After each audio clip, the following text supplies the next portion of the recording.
Vítejte u sledování kanálu Životy hvězd. Když se řekne Elvis Presley, většině lidí se jako první vybaví zářivé overally z Las Vegas, černé kotlety a podmanivý hlas, který definoval 20. století. Pro někoho je to symbol nespoutaného rock'n'rollu a revoluce, pro jiného tragická postava muže, který byl příliš slavný na to, aby mohl být šťastný. Začalo v skromném dvoupokojovém domku, který postavil jeho otec Vernon v Tupelu ve státě Mississippi. Dne 8. ledna roku 1935 se zde narodil Elvis Aaron Presley.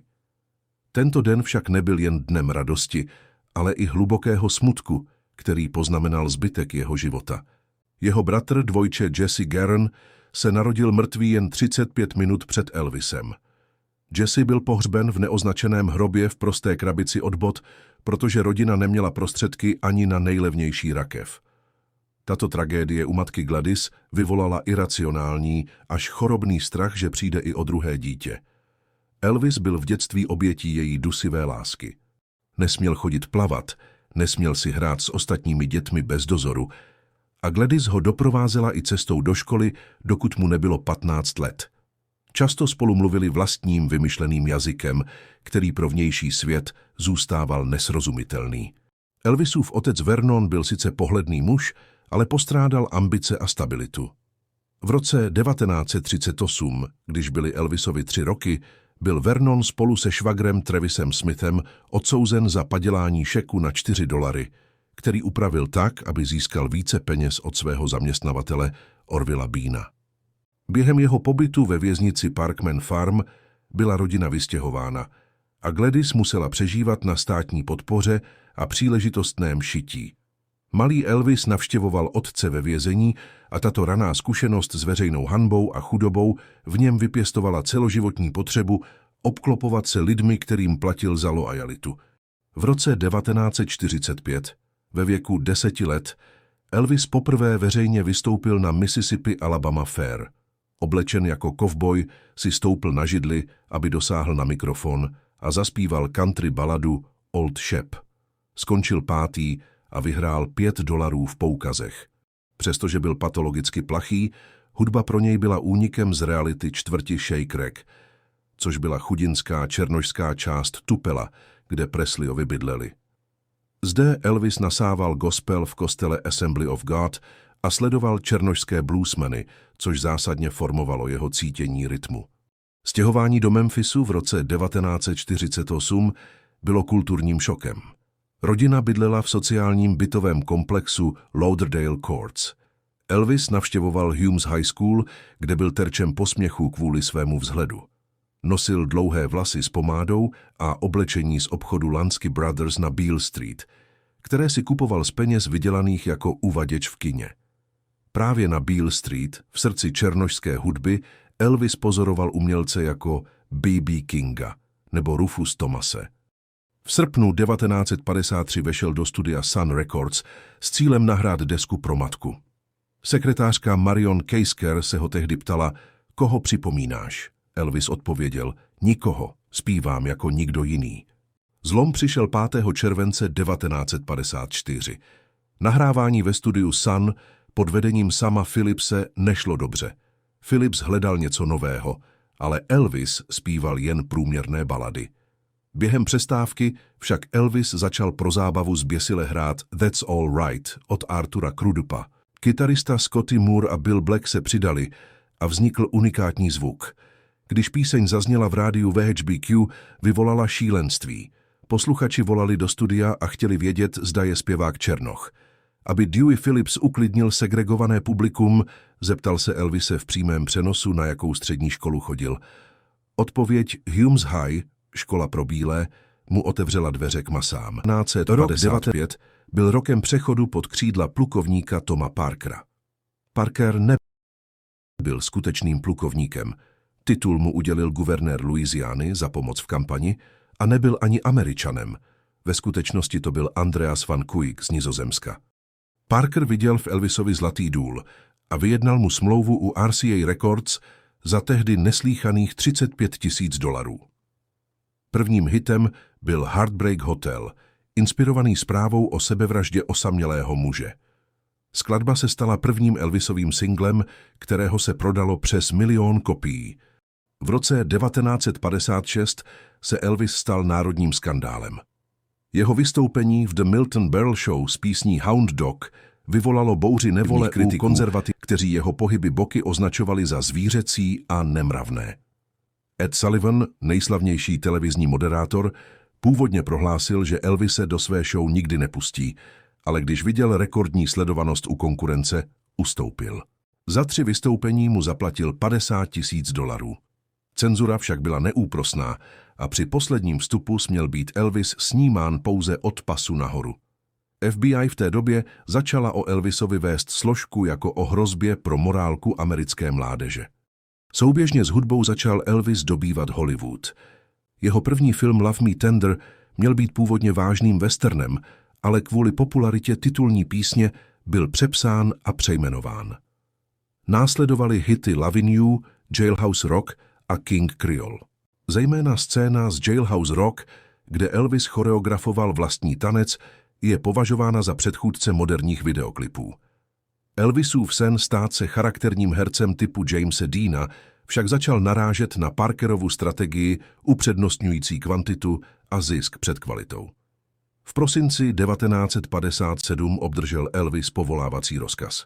Mohl sloužit u speciálních jednotek a bavit vojáky, ale Parker rozhodl, že bude sloužit jako řadový voják v Německu, aby získal respekt konzervativní Ameriky.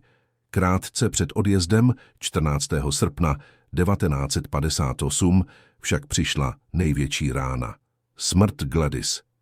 Elvis byl u jejího lůžka v Memphisu a její smrt ho naprosto zlomila. Podle svědectví členů rodiny se s jejím odchodem nikdy vnitřně nesmířil. V Německu pak Elvis začal užívat amfetamíny, které mu dával jeho seržant, aby vydržel noční hlídky. Právě zde také potkal 14letou Priscilu Beaulieu, dceru důstojníka letectva, která se stala jeho ideálem ženy. Mladou, neskušenou a tvárnou. Návrat z armády v roce 1960 byl pompézní. Elvis vystoupil v show Franka Sinatry Welcome Home Elvis, Vítej doma Elvisi, kde poprvé ukázal novou, uhlazenější tvář. Pod vlivem Parkera se Elvis stal rodinným bavičem. Film G Blues byl obrovským kasovním hitem a nastavil šablonu pro celá 60. léta. Elvis v nich hrál zpívajícího hrdinu s lehkou zápletkou a podprůměrným soundtrackem. Celkem natočil 31 celovečerních filmů. Přestože mu filmy vynášely miliony, Elvis propadal depresím. Cítil se v Hollywoodu jako vězeň. Soundtracky jako Herum Scarum nebo Double Trouble považoval za hudební brak. V soukromí se Graceland změnil v pevnost ovládanou Memphis mafií. Byla to skupina přátel a příbuzných, které Elvis platil, aby ho chránili a bavili. Společně pronajímali celá kina, lunaparky nebo bruslarské stadiony, protože Elvis už nemohl vyjít na ulici. Tato izolace vedla k bizarnímu životnímu stylu. Elvis trávil noci sledováním televize, často 3 najednou, a dny spánkem v zatemněné ložnici. Jeho fascinace zbraněmi rostla. Nechal si vyrobit zlaté revolvery a v domě instaloval střelnici. Vztah s Priscilou byl komplikovaný. V roce 1963 se na Elvisovo naléhání přestěhovala do Gracelandu a Elvis ji formoval k obrazu svému. Nutil ji nosit černé vlasy, vyčesané do výšky a výrazné černé linky. Svatba v roce 1967 v hotelu Aladdin v Las Vegas byla spíše tiskovou konferencí než romantickým aktem. Trvala pouhých 8 minut.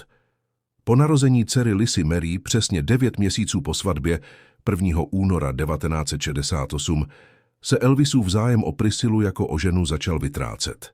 Trpěl psychologickým blokem, kdy nedokázal cítit sexuální přitažlivost k ženě, která se stala matkou.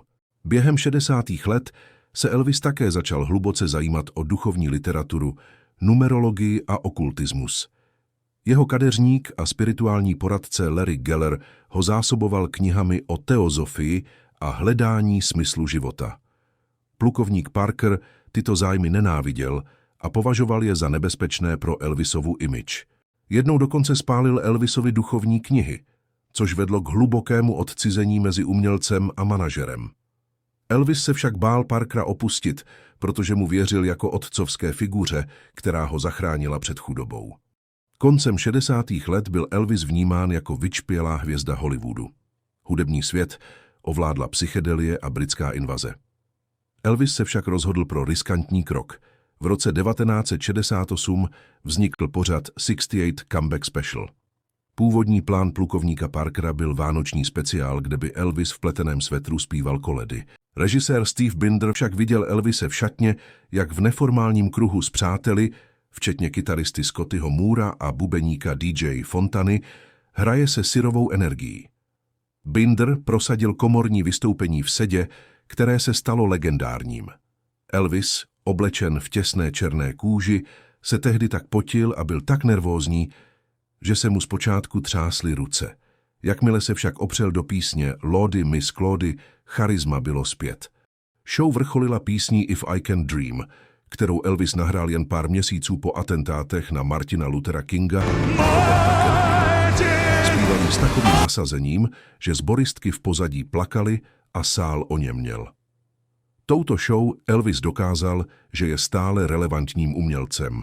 V roce 1969 začal Elvis vystupovat v Las Vegas v hotelu International, později Hilton. Právě zde se zrodila éra overallů, které navrhl kostýmní výtvarník Bill Belew. První obleky byly inspirovány karatistickými úbory, aby se Elvis mohl na pódiu volně pohybovat. Postupem let se však stávaly čím dál těžšími. Legendární American Eagle oblek, ve kterém vystoupil na Havaji, vážil kvůli výšivkám a polodrahokamům téměř 30 kilogramů. Elvisovo vystupování v Las Vegas bylo v této době na vrcholu. Doprovázela ho kapela TSB Band v čele s fenomenálním kytaristou Jamesem Burtonem a gospelovými sboristy. Elvisův hlas se v této době proměnil z tenoru v hluboký, mocný bariton s neuvěřitelným rozsahem a vibrátem. Jenže sláva v Las Vegas měla svou stinnou tvář. Plukovník Parker v tamních kasinech prohrával miliony dolarů, což ho nutilo podepisovat s hotelem Hilton nevýhodné smlouvy, které Elvise zavazovaly k nekonečným šňůrám koncertů. Mezi lety 1969 a 1977 odehrál Elvis téměř 2000 koncertů, často 2 denně. Jeden v 8 večer a druhý o půlnoci. Aby vydržel toto vražedné tempo, začal se spoléhat na léky. Byl to drtivý chemický kolotoč hrsti amfetaminů, aby ráno vůbec dokázal otevřít oči a fungovat, a silná sedativa, aby v noci utišil běsy a vynutil si pár hodin neklidného spánku. Tento kolotoč chemie začal ničit jeho organismus. V roce 1973 dosáhl Elvis absolutního vrcholu své globální slávy satelitním přenosem Aloha from Hawaii. Sledovalo ho přes 1 miliardu lidí, což bylo více než první přistání na Měsíci. Přestože na pódiu vypadal jako bůh v bílém, v soukromí se mu hroutil svět. Krátce po koncertě byl dokončen rozvod s Priscillou. Elvis byl ztracen a začal se přejídat. Jeho oblíbeným jídlem se stal sandwich Fool's Gold Loaf, což byla celá veka naplněná arašidovým máslem, džemem a slaninou, obsahující 8000 kalorií. Jeho váha začala nekontrolovaně kolísat, což maskoval čím dál objemnějšími kostýmy. Poslední 4 roky Elvisova života byly tragickým sestupem, který připomínal antickou tragédii. Přestože stále vyprodával haly po celých USA, jeho fanoušci viděli stín muže, kterým kdysi byl. Elvis trpěl chronickou nespavostí, vysokým krevním tlakem a zeleným zákalem. Nejvíce ho však trápila těžká onemocnění střev a jater, což byl důsledek letitého zneužívání léků na předpis. Jeho osobní lékař, dr. George Nichopoulos, dr. Nick, mu byl neustále na blízku. Toxikologické zprávy později odhalily, že jen v posledních 7 měsících života mu bylo předepsáno přes 8800 pilulek a injekcí. Jeho chování v Gracelandu bylo čím dál bizarnější. Trpěl paranojou a věřil, že ho chce někdo unést nebo zavraždit. V ložnici udržoval mrazivou teplotu kolem 10 stupňů Celsia a všechna okna nechal zatemnit alobalem. Trpěl náhlými výbuchy hněvu, nechal si přinést 3 televize vedle sebe a když se mu nelíbil program, prostřelil obrazovku revolverem. Jednou dokonce v afektu prostřelil motor svého Ferrari, které nechtělo nastartovat. Přes tyto stavy si udržoval neuvěřitelnou štědrost. Náhodným kolem jdoucím kupoval Cadillacy nebo platil cizím lidem účty v nemocnicích. V roce 1976 se jeho stav dramaticky zhoršil. Jeho blízcí přátelé Red a Sonny Westovi byli vyhozeni z jeho ochranky a z pomsty napsali knihu Elvis, co se stalo, ve které poprvé veřejně odhalili jeho drogovou závislost. Elvis byl z této zrady zdrcen. Pokoušel se vydání knihy zabránit, ale neuspěl. Na začátku roku 1977 už byl ve stavu, kdy na pódiu zapomínal texty svých největších hitů. Jeho poslední koncert se konal 26. června 1977 v Indianapolis. Vypadal jako chodící mrtvola, byl oteklý a bledý, ale jeho hlas stále dokázal vyvolat u tisíců lidí mrazení. Osudné datum přišlo 16. srpna 1977. Elvis se v noci připravoval na odlet na další turné. Kolem 8 hodiny ráno si vzal poslední dávku léků na spaní, ale stále nemohl usnout. Své milence Ginger Alden řekl, jdu do koupelny číst. Bylo to dopoledne. Když ho Ginger po několika hodinách našla, ležel na podlaze koupelny se staženými kalhotami svého zlatého pyžama. Ta scéna byla děsivá. Elvis se zřejmě v bolestech plazil k toaletě. Záchranáři se ho pokoušeli oživovat v sanitce i v nemocnici Baptist Memorial, ale v 15:30 byl prohlášen za mrtvého. Oficiální pitevní zpráva, kterou vypracoval doktor Jerry Francisco, uvedla jako příčinu smrti srdeční arytmii. Skutečnost byla mnohem složitější. Pozdější nezávislé analýzy ukázaly, že Elvisovo srdce bylo 2krát větší než normálně a jeho střeva byla téměř zcela neprůchodná. V jeho krvi byl nalezen koktejl 14 různých látek, včetně vysokých dávek kodeinu, etinamátu a barbiturátu. Doktor Nichopoulos byl později vyšetřován a dočasně přišel o licenci za nadměrné předepisování léků, ačkoliv u soudu tvrdil, že se Elvise snažil chránit před nebezpečnějšími dílery z ulice. Elvis Presley odešel ve věku 42 let, ale jeho smrtí začala nová kapitola světových dějin. Pohřbu v Memphisu se zúčastnilo přes 80 000 lidí a květiny, které fanoušci poslali, zaplnili celou zahradu Gracelandu. Prezident Jimmy Carter vydal prohlášení, v němž uvedl, že Elvis změnil tvář americké kultury. Graceland se stal poutním místem, druhým nejnavštěvovanějším domem v USA po Bílém domě. Dodnes tam proudí davy lidí, kteří věří, že Elvis nezemřel, že se jen unavil a odešel žít někam do ústraní. Kult Elvis žije se stal největší konspirační teorií popkultury. Elvisova stopa v kultuře je nesmazatelná. On byl tím, kdo otevřel dveře rock'n'rollu pro všechny ostatní. Bez něj by pravděpodobně nebylo Beatles, Rolling Stones ani Michael Jackson v podobě, jakou známe. John Lennon kdysi řekl, před Elvisem nebylo nic. Jeho hudba přispěla k integraci americké společnosti tím, že zpíval černošskou hudbu pro bílé publikum a gospel pro všechny. Udělal pro rasovou toleranci víc než mnozí politici své doby. Byl to muž plný hlubokých rozporů. Štědrý mecenáš, který náhodným lidem kupoval Cadillacy a zároveň osamělý vězeň v pozlaceném sídle. Člověk, který prodal přes 1 miliardu desek, ale v soukromí se cítil jako ten šikanovaný kluk z Tupela. Jeho život byl triumfem i tragédií amerického snu. Přesto i po desítkách let od jeho smrti jeho hlas, ten vzrušující, nezaměnitelný bariton, stále zní z rádií a připomíná nám, že i když člověk odejde, legenda žije dál.